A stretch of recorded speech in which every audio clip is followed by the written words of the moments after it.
تبارك الذي بيده الملك وهو على كل شيء قدير الذي خلق الموت والحياة ليبلوكم أيكم أحسن عملا وهو العزيز الغفور الذي خلق 7 سماوات طباقا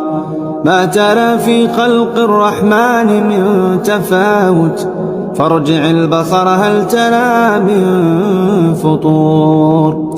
ثم ارجع البصر كرتين ينقلب إليك البصر خاسئا وهو حسير ولقد زينا السماء الدنيا بمصابيح وجعلناها رجوما للشياطين وأعتدنا لهم عذاب السعير وللذين كفروا بربهم عذاب جهنم وبئس المصير إذا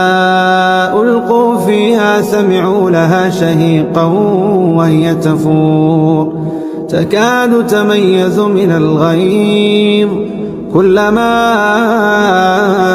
ألقي فيها فوج سألهم خزنتها